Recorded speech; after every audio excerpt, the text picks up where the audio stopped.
მენატო გოგელი ვარ. ეს კი გურიანიუსსა და არასამთავრობო ორგანიზაცია პოსტ-ალიონის ერთობლივი პროექტის ფარგლებში მომზადებული გადაცემა მონოლოგიდან დიალოგამდე.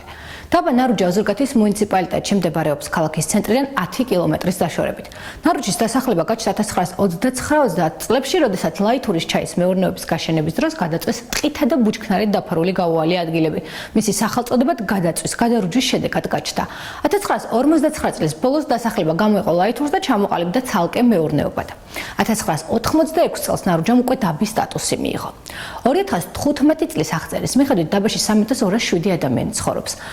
სხვადასხვა ეროვნებისა და სარწმუნოების ადამიანები თითქმის საუკუნეა მშვიდად ცხოვრობენ და ეკონომიურ პრობლემებთან გამკლებას ერთად ცდილობენ. რა აწუხებთ და რა სიტყვენ ნარუჯაში მცხოვრები ქალბატონები ერთად ვნახოთ რეპორტაჟი, რომელიც ჩვენმა კორესპონდენტებმა გიორგი გირკელიძემ და ჟანა მეგრელიშვილმა მოამზადეს.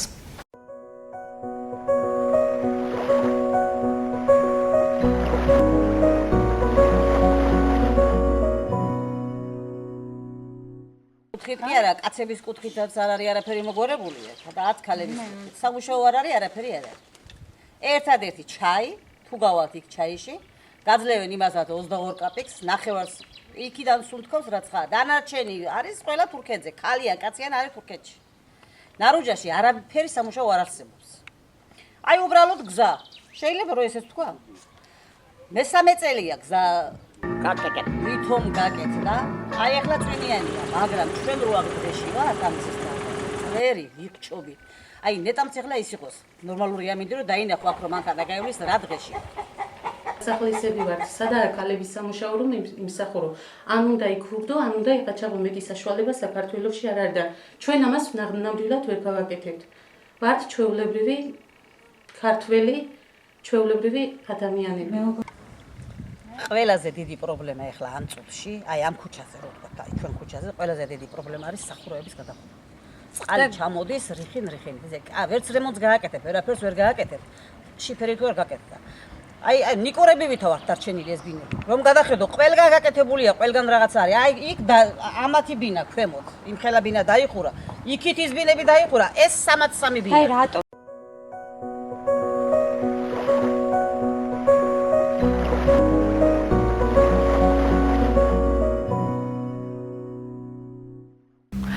აპირებს თუ არა ადგილობრივი ხელისუფლება ნარუჯაში არსებული პრობლემების მოგვარებას და რა პროექტებს ახორციელებს თემთა მუნიციპალიტეტი. ამ და სხვა მნიშვნელოვან თემებზე გადაცემაში ოზურგეთის მუნიციპალიტეტის გამგებელი მერაბ ჭანუყვაძე ისაუბრებს. დაგველოდეთ სტუმართან ერთად გურიანიუსის სტუდიიდან რეკლამის შემდეგ დავბრუნდებით.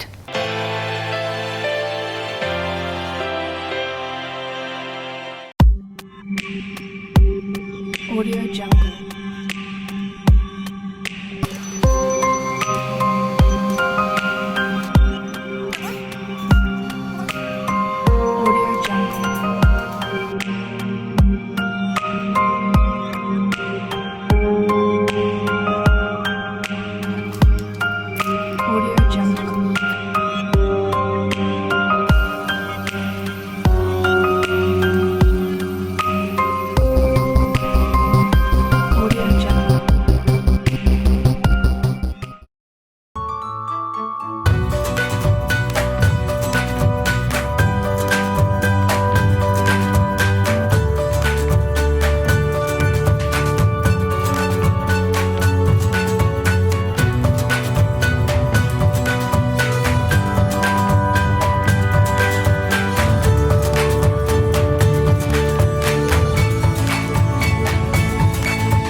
ჩაისუნთქებ წიგნიერი ჟანგბადი, ივლიტას ბიბლიოთეკა.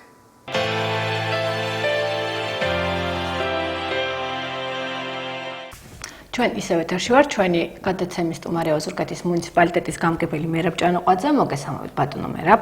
დიდი მადლობა გადაცემაში სტუმრობისთვის. ვსაუბრობთ ნარუჯაზე, იქ არსებულ პრობლემებზე. ჩვენ სიუჟეტში ვრცლად იყო იმ ადამიანების კომენტარი, რომლებსაც აწუხებთ ძალიან ბევრი პრობლემა, ეს არის განსაკუთრებით გზა, სახლების გადახურვა.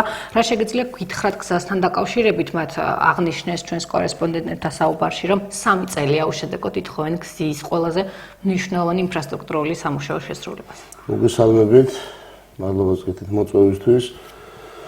რაც შეეხება ნარუჯის პრობლემებს მინდა გითხრათ, რომ იქ რა თქმა უნდა არის გზის პრობლემა, მაგრამ კიდევ ერთხელ ვამბობ, რომ ჩვენ არაერთხელ გვისაუბრეთ ამ თემებთან დაკავშირებით, როგორც მოიხსენებათ ოზურგეთის მუნიციპალიტეტის თემებში არის ზოგადად გზის პრობლემა, გამომდინარე იქიდან, რომ დაახლოებით 2000 კილომეტრზე მეტი შიდა სასოფლო გზა გვაქვს და შესაბამისად აი ამ პრობლემის გადაწყვეტა ასე ერთობლივად გამორიცხულია, მას სჭირდება რაღაც პერიოდი იმისთვის, რომ ჩვენ გვაქვს გაწერილი გეგმა, სამწლიანი გეგმა, სადაც მივდივართ აი ამ ჩამოყალიბებული გეგმის მიხედვით და დარწმუნებული ვარ, რომ ძალიან მალე ნარუჯელებსაც ექნებათ მოასფალტებული გზა. მანამ მინდა გითხრათ, რომ იქ ასევე არის სახურავის პრობლემთან დაკავშირებით, რომელსაც მე თვითონ თქვენთან ერთად გავეცანი, არ შეიძლება ითქვას ასე, რომ იქ არაფერი არ გაკეთებულა. ძალიან ბევრი რამ გაკეთდა, მაგრამ მე აბსოლუტურად მესმის იმ მოსახლეობის, რომელთაც პირადად მათზე არ მივიდა ეს სიკეთე, მაგრამ ძალიან ბევრი საერთო საცხოვრებელი გვაქვს უკვე ამ პერიოდისთვის გადახურული, ასევე სამშენებლო მასალებით ვარ ძალიან ბევრ ოჯახზე დანახმარები და შესაბამისად ჩვენ ამ პროგრამას ვაგრძელებთ, მაგრამ კიდევ ერთხელ ვამბობ, ძირითადი მიზეზი სახურავების პრობლემის არის ის, რომ დაახლოებით 80-90% აბსოლუტურად ყველა არის სიძველით გამოწვეული პრობლემა და შესაბამისად თქვენ როგორ წარმოგიდგენიათ, ამდენი სახურავის და სახლის ერთობლივად გადახურვა. თუმცა არის საუბარი მრავალბინიან საცხოვრებელ სახლებზე, რომ დავაკავოთ. ჩვენ ეს პროცესი დაწყებული გვაქვს უკვე, შეგიძლიათ გადაამოწმოთ კიდევაც 15 საერთო საცხოვრებელი უკვე დახურული გვაქვს და ეს შეუცვლელი პროცესია და ჩვენ ამას აუცილებლად გავაგრძელებთ ამ მიმართულებით მუშაობას. რაც შეეხება გზას ეხლა ვიწყებთ ამ გზის რეაბილიტაციას, მაგრამ კიდევ ერთხელ ვამბობ, ეს არ იქნება დაუშვათ რაღაც ესე ასფალტის დაგება წელს გამორიცხული, ამას ვერ შევძლებთ უბრალოდ, იმიტომ რომ საკმაოდ გრძელი მონაკვეთია. მოხრეშვითი სამუშაოები ჩატარდება აუცილებლად და მოხრეშვითი სამუშაოები ბატონო ძალიან ხშირად კეთდება და როგორც წესი ვერ უძლებს ერთ თვეს, ერთ გაწვიმებას და ეს არის ყველა თანხმდება, რომ წყალში გადაყრილი. გეთანხმებით, მაგრამ ამ შემთხვევაში სხვა შესაძლებლობა მუნიციპალიტეტს არ აქვს იმასთან დაკავშირებით, რომ როგორც გითხარით, ამდენ კილომეტრიანი გზები ერთობლივად მოაგვაროს. ჩვენ წელს დავიწყეთ რამდენიმე მრავალწლიანი პროექტი და ძალიან ბევრი სოფელი, სადაც არასდროს არ გაკეთებულა არაფერი, იმ სოფლებში დავიწყეთ გზის რეაბილიტაცია და ეს არის გარდამავალი ეტაპები, იმიტომ რომ სამუშაო საკმაოდ არის ძვირადღირებული და შესაბამისად 28 თემზე გადანაწილება იმ თანხის, რომელიც ამ შემთხვევაში აქვს მუნიციპალიტეტს, წარმოუდგენელია, რომ ერთობლივად მოხდეს. მაგრამ კიდევ ერთხელ ვამბობ, მე გარწმუნებთ იმაში, რომ ჩვენც თავს არ დავაკლებთ ამ მიმართულებით მუშაობას, დაწყებული გვაქვს მოლაპარაკებები საგზაო დეპარტამენტთან ლაითურის გზის რეაბილიტაციასთან დაკავშირებით, რომელსაც ავტომატურად მიეբება ნარუჯის პრობლემა და სავარაუდოდ მომავალი წლისთვის ჩვენ ამ ფეხის ნაბიჯებს გადავდგავთ და პირველ ეტაპს ყოველ შემთხვევაში მომავალ წელს განვახორციელებთ. პრიორიტეტებს როგორ არჩევთ? მოკლედ, რომელი სოფელი უნდა იყოს წელს, ვთქვათ, ასფალტი სად უნდა დაიგოს? რატომ არის ვთქვათ მნიშვნელოვანი სხვა სოფელი, კონკრეტული სოფელი და არა ნარუჯის პრობლემა? როგორ ირჩევა ეს პრიორიტეტები? მე გეტყვით, არის ძალიან ბევრი პრობლემა, ძირითადი პრობლემა მაინც არის წყლის პრობლემა. ყველა სოფელს აქვს ეს პრობლემები და ამასთან დაკავშირებითაც ჩვენ რამოდენიმე წყლის პროექტი უკვე მომზადებული გვაქვს და ძალიან რამოდენიმე სოფელში დაწყებული გვაქვს ეს სამუშაო. ასევე წელს ველოდებით კიდევ მუნიციპალური განვითარების ფონდიდან ლაითურის წყლის მომარაგების ასე ვთქვათ ამ პროექტის დაწყებას, რომელზეც უკვე პროექტიც დასრულებულია და შესაბამისად რაღაც მცირე დეტალებია დარჩენილი, რომელიც დასრულდება და ამის შემდეგ დავიწყებთ ამ სამუშაოს. მაგრამ პრიორიტეტებს რაც შეეხება, ვარჩევთ სწორედ ამ ნიშნით, სადაც არის ადგილები, სადაც წყალი არ არის, არის სადაც გზა არ არის. მაგრამ ნარუჯას მაგალითად ეს პრობლემა მოხსნილია, წყლის პრობლემა არ არის. შესაბამისად, ჩვენ გადავდივართ ყოველთვის იმ სოფელზე, სადაც ფაქტობრივად არ ყველა პრობლემა არსებობდა და მოუხსნელი იყო და მოუგვარებელი იყო ყველა პრობლემა. ასე რომ ეს საკრებულოსთან შეთანხმებით არსებობს ასევე სამხარეო საკონსულტაციო საბჭო, სადაც ჩვენ ერთობლივ გადაწყვეტილებებს ვიღებთ და ამის მიხედვით დგინდება პრიორიტეტები. რაც შეეხება სოფლის მხარდამჭერ პროგრამებს, რომლებიც ყოველწლიურად ხორციელდება ყველა სოფელში, ჩვენ შეგიძლიათ გადაამოწმოთ, ამოიღოთ ყველა უქმი, თითოეულ მათგანთან, თითოეულ მოსახლესთან შეთანხმებით ვაკეთებთ ყველა პროექტს აბსოლუტურად. რა თქმა უნდა, რეკომენდაციები არის, მაგრამ ძირითადად მაინც მათ გადაწყვეტილების საფუძველზე ხდება ნებისმიერი სამუშაოს განხორციელება. საკმაოდ სპეციფიკური სოფელია დაბა ანარუჯა და აქ წლებია ძალიან მშვიდად და კარგად ცხოვრობენ როგორც ქრისტიანები, ასევე მუსულმანები. არასდროს პრობლემა არ ქონიათ. მათ აერთიანებთ ერთი და იგივე პრობლემა, ეს არის ყველაზე დიდი პრობლემა ინფრასტრუქტურას რო თავი დავანებოთ, უმუშევრობა და ის ქალბატონები, რომლებიც ჩვენი სიუჟეტის გმირები იყვნენ, ამბობდნენ, რომ მათ ყველაზე მეტად ეს აწუხებთ. რას აკეთებს ადგილობრივი ხელისუფლება იმისთვის, რომ როგორც ნაროჯელები ამბობენ, ახალგაზრდები, მამაკაცები მუდმივად არ იყვნენ წასული თურქეთში, დღიურ მუშად და ყველა ტვირთი უკვე გადადის ქალებზე, იქიდან გამომდინარე, რომ მამაკაცები სამუშაო სხვა ქვეყანაში ეწევიან. გიპასუხებთ, ეს არის ზოგადი პრობლემა, რომელიც ზოგადად ძალიან ბევრ სოფელს აქვს და ზოგადად ჩვენს ქვეყანაში არსებობს, მაგრამ მინდა გითხრათ, რომ ძალიან ბევრი სახელმწიფო პროგრამა არსებობს ამისთვის განახორციელა ჩვენმა მთავრობამ სოფლის მეურნეობის კუთხით. არის უამრავი პროექტები, რომელშიც შეუძლია ნებისმიერ ადამიანს მიიღოს მონაწილეობა და სახელმწიფო მზად არის, რომ მათ მხარი დაუჭიროს ამ პროექტების განხორციელებაში. ასევე მინდა გითხრათ, რომ წელს დაიწყება უკვე და ბიუჯეტში გათვალისწინებულია ჩაის რეაბილიტაციის პროგრამა და ეტაპობრივად მე ვფიქრობ, რომ ამ კუთხით ძალიან მალე სიტუაცია უნდა გამოსწორდეს. ისინი ჩაის ეხლა როგორც თქვით, მაგრამ ძალიან მიზერულ თანხას იღებენ. არა, არის ასევე მოცვის პლანტაციები, სადაც თუმცა ძალიან წირია ნაზღაურება, როგორც მათ. სადაც ასე ვთქვათ, დასაქმება შეუძლია ძალიან ბევრ ადამიანს. ამავდროულად რამოდენიმე ქარხანა გახსნილია უკვე, ძირითადად ანასეულში გვაქვს ხილის გადამამუშავებელი, რომელიც ბატონო გოჩაცხაიძემ ასე ვთქვათ გახსნა და სავარაუდოდ იქაც მოხდება ამ ადამიანების დასაქმება და ამ რამოდენიმე წლის განმავლობაში დარწმუნებული ვარ, რომ რამოდენიმე ფაბრიკა ქარხანა ჩვენთან გაიხსნება და სადაც შესაძლებლობა ექნება ამ ხალხს დასაქმდნენ, მაგრამ მთავარი ალბათ ამას ადგილობრივი ხელისუფლება თავიდან ბოლომდე ამას ვერ გადაწყვიტავს, მინდა გითხრათ, იმიტომ რომ სამუშაო ადგილებს ჩვენ ვერ შევქმნით, ეს უნდა შექმნათ ბიზნესმა. ბიზნესი როგორც იცით, როგორც არასდროს ისეა თავისუფალი და სახელმწიფოს მხარდაჭერა ნებისმიერი ბიზნესმენისთვის, მინდა გითხრათ, რომ წარმოუდგენლად დიდია და შესაბამისად ჩვენ ვცდილობთ, რომ რაც შეიძლება ბევრ ინვესტორს, ბევრ ბიზნესმენს მივმართოთ წინადადებით, რადგან ისინი დაინტერესდნენ და მხარეში ასეთი საქმიანობა აწარმოონ. ერთადერთი რამაც შეიძლება კიდევ ერთხელ ვამბობ, ამ ადამიანების ბედი გადაწყვიტოს არის ის, რომ საომავლოდ ჩვენს რეგიონში, ზოგადად არა მარტო ჩვენს რაიონში, განხორციელდეს ძალიან ბევრი პროექტი და დავაინტერესოთ ზოგადად ის ადამიანები, რომლებსაც შეუძლიათ საქმის კეთება. თქვენ პროგრამები ახსენეთ, რომელსაც სახელმწიფო ახორციელებს სოფლის მეურნეობის კუთხით, ეს დაბას უფრო აინტერესებს და მორგებულია, თუმცა რამდენად აქვთ ინფორმაცია, გაქვთ თქვენ პირადად ამის შესახებ ინფორმაციას გაწოდებენ, ჩვენ გამოვკითხეთ ადამიანს და აღმოჩნდა, რომ უმრავლესობამ არც კი იცის რა პროექტები ხორციელდება სოფლის მეურნეობაში. მინდა გითხრათ, რომ ჩვენი სამსახური სოფლის მეურნეობის გვაქვს ჩვენ სამსახური გამგეობაში, სადაც ძალიან ბევრმა ადამიანმა მოგმართა და ისინი ეხმარებიან პროექტების დაწერაში და შემდეგ პროექტების მართვის სააგენტოში აგზავნიან ამ მონაცემებს. ძალიან ბევრი ადამიანი, რომელსაც ქონდა ზოგადად თავის პროექტი წარმოდგენილი და თავის ხედვა იმასთან დაკავშირებით, თუ რა უნდოდა და რა ჭირდებოდა და რამოდენიმე პროექტი არის დაფინანსებული კიდევაც, შეგიძლიათ ამოვიღოთ, მოგაწოდოთ ეს ინფორმაციები,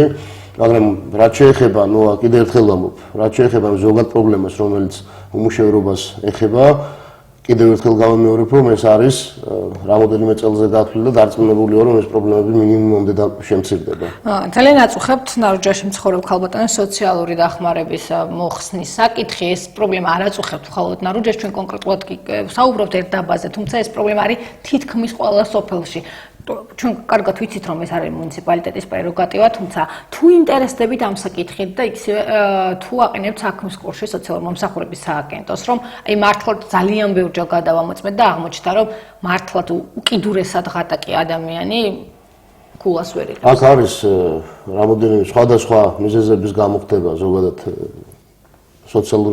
სოციალური დახმარების მოხსნა, მაგრამ მინდა გითხრათ, რომ ჩვენ არაერთხელ გავუკეთებია შუამდგომლობა და აქტიურად თანამშრომლობთ, რომ ეს პროცესები იყოს განსაკუთრებული, ეს არის განსაკუთრებულად მნიშვნელოვანი ჩვენთვის, იმდენად რამდენადაც, როდესაც მოსახლეს აქვს იმის პრეტენზია, რომ მას უსამართლოდ მოექცა ვინმე, ჩვენ მაქსიმალურად ვცდილობთ, რომ ეს ინფორმაცია მივაწოდოთ თვითონ ადგილობრივ სოციალური მომსახურების სააგენტოს ასევე ჯანდაცვის სამინისტროს და ვფიქრობ, რომ ეხლა როგორც მოიხსენებათ, აგენტი მიდის, ავსებს დეკლარაციას, ხშირად ხდება ხოლმე, ძალიან ხშირად არის ესეთი შემთხვევა, როდესაც თვითონ არასწორ ინფორმაციას წერენ ამ დეკლარაციაში, მაგრამ ზოგადად ეს პრობლემა დგას და დარწმუნებული ვარ, რომ ჩვენ აქტიურად თანამშრომლობთ სოციალური მომსახურების სააგენტოსთან და ძალიან მალე ეს პრობლემებიც მოგვარდება. როგორც იცით, ადრე იყო პრობლემა საზღვრის კვეთასთან დაკავშირებით, ეხლა უკვე თუ მოსახლე გადაწყვიტავს, რომ უნდა გადაკვეთოს საზღვარი, მან უნდა აცნობა სოციალური მომსახურების სააგენტოს და ამ შემთხვევაში უკვე აღარ ხდება ის, რომ ასე პირდაპირ მოეხსნას მათ სოციალური დახმარება. ინფორმაციის ნაკლებობა მე ვფიქრობ, უფრო მეტია, ვიდრე დაუშვათ ესეთ პრობლემა, რომელიც დგება მოსახლეობის წინაშე. ინფორმაციის ნაკლებობა თუა ეს ვინ უნდა მოაგვაროს? საბამის სამსახურები ხო ყავს მუნიციპალიტეტში? რა თქმა უნდა, მაგრამ როდესაც მოსახლე არის სოციალურად დაუცველი, მას აქვს ამის შესახებ ინფორმაცია, იმიტომ რომ სრული ინფორმაცია მიეწოდება, მე ვიცი, დარწმუნებული ვარ ამაში, როგორც აგენტების მხრიდან, ასევე ჩვენი მხრიდანაც, როდესაც ჩვენთან მოდიან და მაქსიმალურად ვთქვით, რომ ბოლომდე გაიღოს ეს ინფორმაციები, რომ კარგად ერკვეოდეს თავის უფლებებს.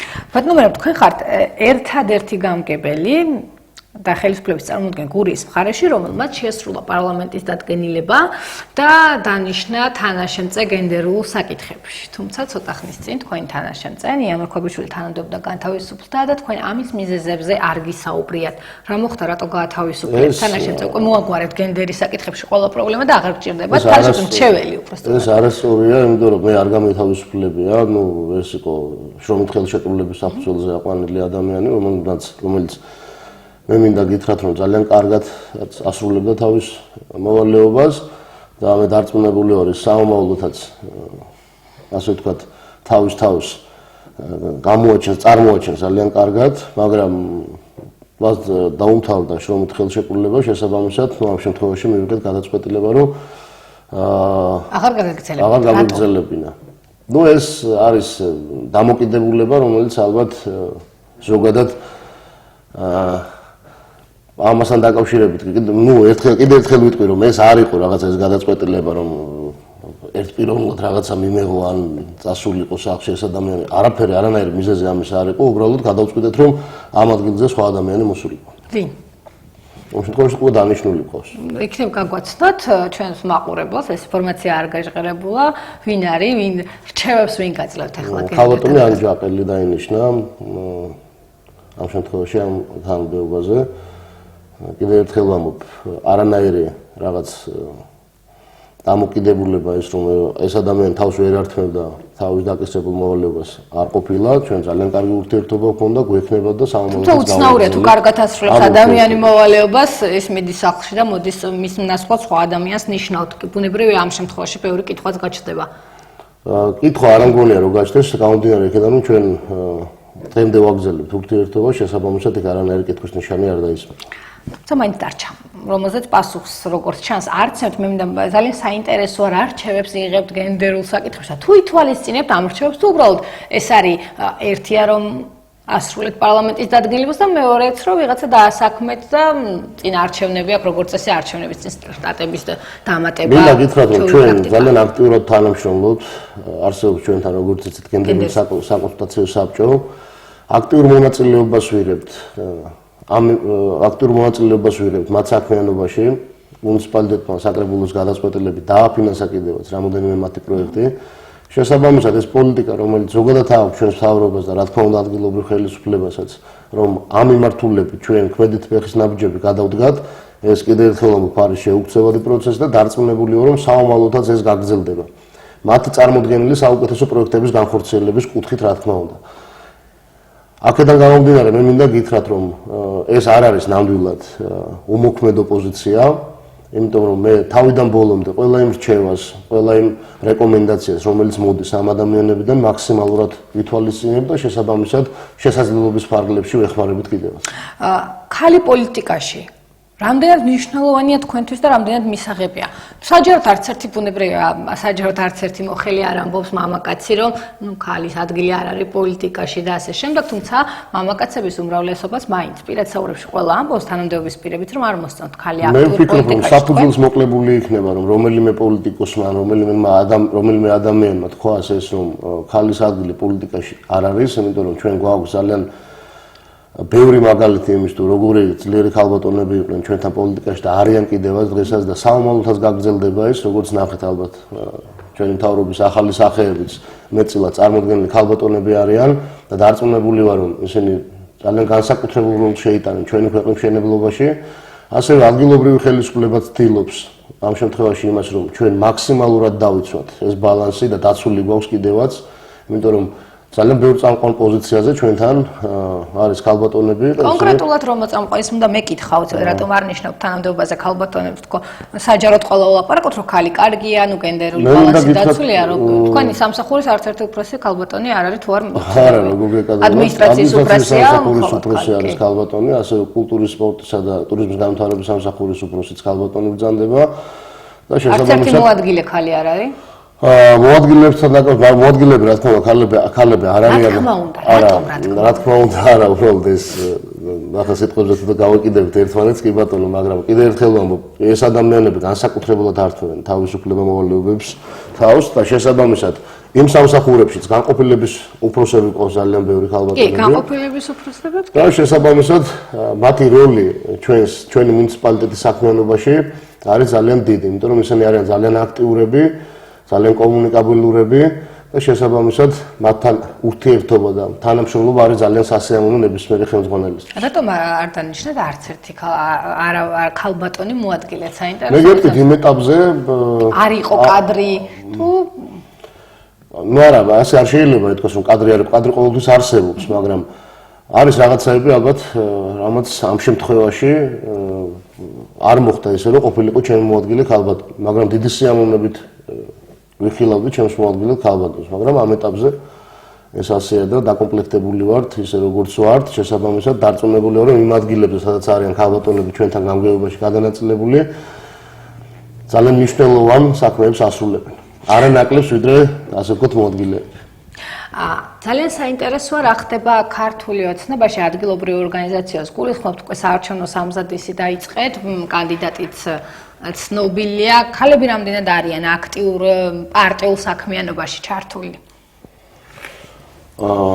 პარტიულ საქმიანობაში ქალბატონების როლი ისევე როგორც ნებისმიერ საქმიანობაში ეხლაც ძალიან დიდია და შესაბამისად ჩვენ ძალიან დიდი იმედებს ვამყარებთ თითოეულ მათგანზე რა თქმა უნდა იმიტომ რომ მათ კიდევ ერთხელ ვამბობთ აქვთ სხვა კომუნიკაციის საშუალებები, სხვანაირი კომუნიკაციის საშუალებები, ძალიან სხვანაირები არიან და ძალიან აქტიურები არიან, შესაბამისად მათი ჩართულობა განსაკუთრებით წინასაარჩევნოდ ამ კამპანიაში არის ძალიან მნიშვნელოვანი ჩვენთვის. კი, თუმცა მაინც ბევრ საუბრობთ, მაგრამ აღმოჩნდა რომ არც გამგებელი, არც საკრებულოს თავმჯდომარე, გუბერნატორიც ქალი არ უყავს, მაინც მამაკაცებზე. გუბერნატორის პირველი მოადგილე ქალბატონია. კი, გურიაში კი პირველი მოადგილე, თუმცა ფსონებს მაინც ხელისუფლება, ესე რომ ვთქვათ, მამაკაცებზე გადის. რატომ? ვერ გეტყვი. თქვენი აზრით? მე ვფიქრობ, რომ ალბათ ასე არ შეიძლება საკითხის დაყენება. გამომდინარე იქედან, რომ როგორც არასდროს მე ვფიქრობ, რომ იმდენად დიდია უკვე ქალის როლი პოლიტიკაში. ეხლა ამ თანამდებობებზე დაიწევენ. დარწმუნებული ვარ, შესაბამისად ამ ეტაპზე ვფიქრობ, რომ სხვა საშუალება რომ არსებობდეს და ქალბატონების აქტიურობა კიდევ უფრო გავზარდოთ.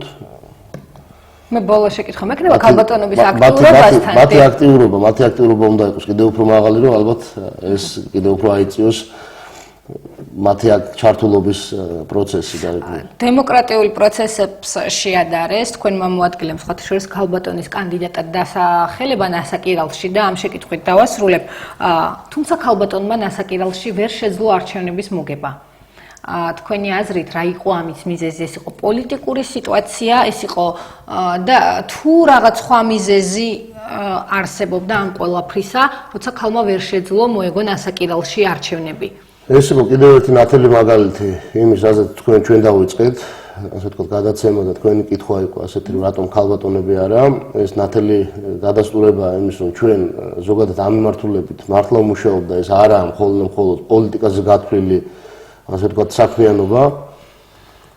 რაც შეეხება ამ შემთხვევაში კონკრეტულ მაგალითს, რომელიც ნასაკირალში მოხდა, მე დარწმუნებული ვარ, რომ ძალიან მალე ეს სტერეოტიპი, რომელიც არსებობდა, დაიმსხვრევა და შესაბამისად ძალიან ბევრმა ნასაკირალებმა ეს გააკეთა და ძალიან ბევრმა იმ ადამიანმა, რომელმაც ან თქვენ ვფიქრობთ, რომ ნასაკირალში მაინც ის სტერეოტიპი ყო არა, ქალი თანამდებობაზე.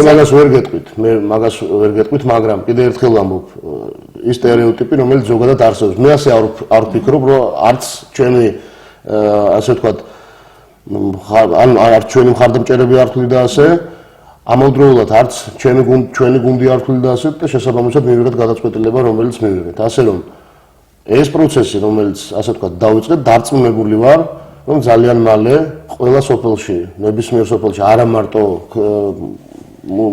მარტო იმ სოფლებში, სადაც ასე ვთქვათ, ნასაკირალი, ნარუჯა, ლაითური, ამას მნიშვნელობა არ აქვს და დარწმუნებული ვარ, რომ ძალიან მალე ამას ყველა დაინახავს და ქალები აქტიურად შეერთვებიან პოლიტიკაში. რა თქმა უნდა, ჩვენც აუცილებლად მივადენებთ ალყურს. ძალიან დიდი მადლობა გადაცემაში სტუმრობისთვის. მე შეგახსენებთ, რომ ეს იყო ზურგეთის მუნიციპალიტეტის გამგებელი მერაბ ჭანუყვაძე. მომავალ შეხვედრამდე.